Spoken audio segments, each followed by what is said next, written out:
A day in my life as an OFW dito sa Abu Dhabi. Hello mga wadi, another galap video naman tayo for today. And this time, pupunta tayo ng Marsamina. Dito lang yan sa may Abu Dhabi. Pero bago tayo pupunta doon, dadaan muna tayo ng simbahan.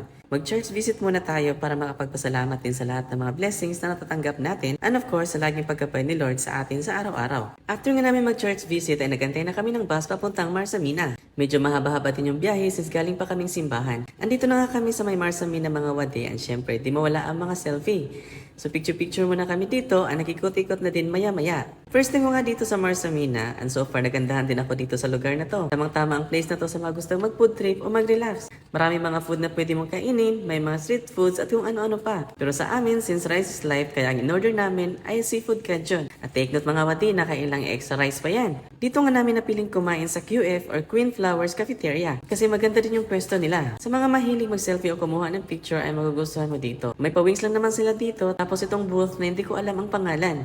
Isa pa sa nagustuhan namin dito ay may bilyaran sila na pwede kang maglaro habang hinihintay ang in-order mo. Nakailang laro din kami dito at sobrang nag-enjoy din naman talaga kami. Maganda din yung spot nila dito kasi minsan pag may cruise ship dito malapit sa kanila. And maganda mag-picture-picture doon kasi yung background mo is yung barko. Pero yun nga lang mga wadi, sa ngayon walang barko. So mamaya pa daw alas 10 yung dating. After nga namin kumain na nag-ikot-ikot ulit kami dito, tingin-tingin sa mga ibang store kung ano yung mga tinitinda nila. Malamig na nga ang panahon dito mga wadi and sobrang masarap talagang tumambay dito. Nakailang basong tea na nga ito mga kasama ko. Dito muna kami nakaupo habang naghihintay ng barko. Pwede ka din palang maglaro ng tennis dito. Pero may bayad nga lang. Mga past 9 na nga nang matanaw namin na may papalapit na barko. Pero mukhang hindi naman siya malapit dito. Nag-decide na nga kaming umuwi ng mga past 10 na kasi may pasok pa ako kinabukasan. So ayun lang mga wadi, thank you so much for watching. Ingat po ang lahat lagi. God bless!